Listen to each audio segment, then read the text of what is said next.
Hello friends, Richard Evan Warlock here with a no hashtag and no context reading. So if you're new to me, I do these quite regularly to be honest.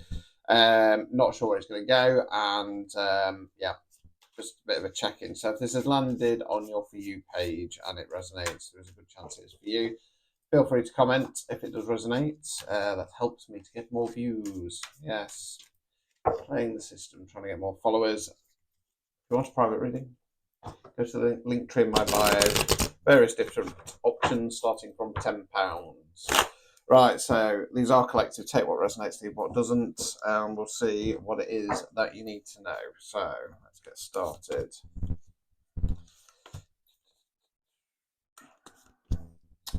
Right, so it starts off kind of positive. Got the reverse Wheel of Fortune popping up though, so we'll see where it's going. So the first card is the Five of Swords in the upright position. Swords relates to air, way we think, words we use. Now, you're the figure in the foreground there. There's two figures there that have laid their swords down. They're walking away. It generally talks about when there's a difference of idea, difference of opinion, difference of direction, and who's going to come out on top. Well, the good news is it's going to be you because, like I say, you're the figure on the foreground there. So you've taken control. You've won some kind of idea. Now, it's in regard to some kind of collaboration because we've got the Three of Pentacles. Pentacles relates to Earth, can be money and finance, can be non-financial wealth. So that's where you're investing your time, efforts, and energies in. So as I say, this is a bit of a collaboration card. So we've got the three figures. I call them the landowner, the builder, and the architect. They're all working together to build this beautiful cathedral. They've all got different roles, they've all got different skill sets, but the same long-term vision. So I feel like it's whatever this is that you've kind of the direction you're wanting to go in. People have got on board. Okay. Now, like I say, we've got the Wheel of Fortune in the reverse position here. So the Wheel of Fortune talks about one or two things. So it's either the energy around us or the way we're thinking about a situation.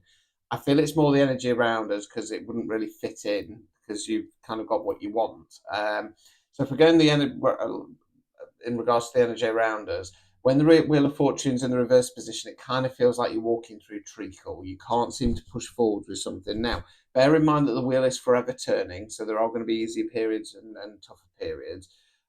Also, bear in mind, though, that sometimes when this happens, it can be the universe trying to slow you down and stop you so that you have a think and make sure this is what you actually want to do because you might be destined for a different track. So let's have a look, see where else we're going. Right, okay.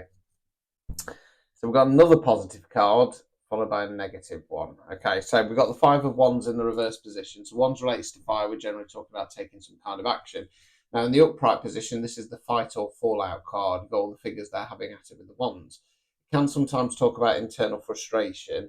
When we flip it round, that's coming to an end. Okay, I feel like because we've got the Five of Swords and the Three of Pentacles, potentially this direction has been rumbling on for some time and it has caused some fallout and friction. However, that has now come to an end and people are on board. The problem is we've got the Eight of Swords.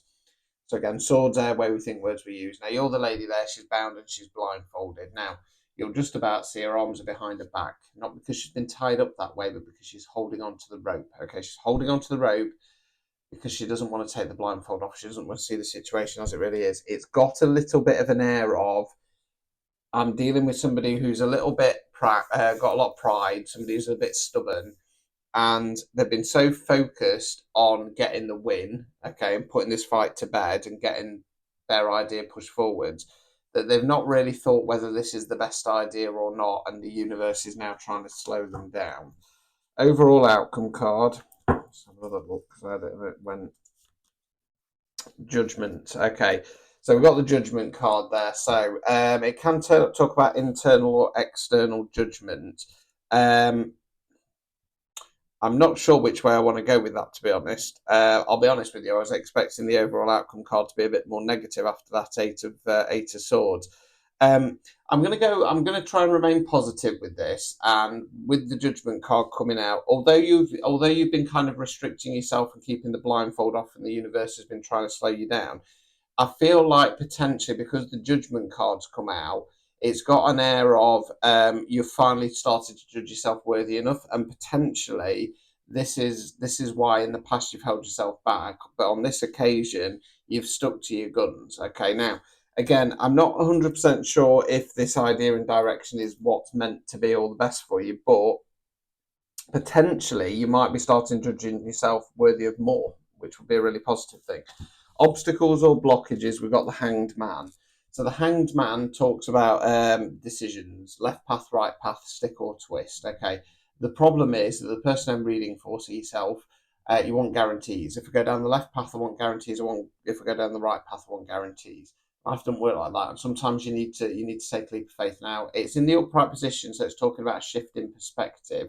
However, the obstacle or blockage here is that potentially you're not going to get that shift in perspective because you've been restricting yourself. Okay, removing any blockages. Two of Swords. So yeah, Two of Swords. It again, lady blindfolded, stuck there. Cross swords. Do I go down the left path? Do I go down the right path? It's very similar to the Hanged Man. But again, she's restricting herself. Yeah, there's.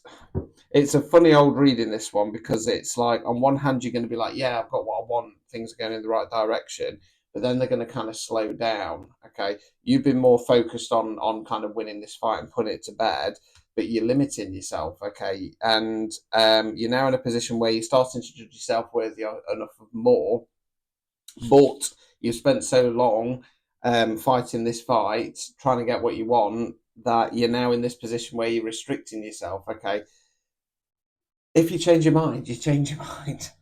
Simple as that. You know, don't then waste time on something that you know that you could be doing something else with, or you could be pushing through more.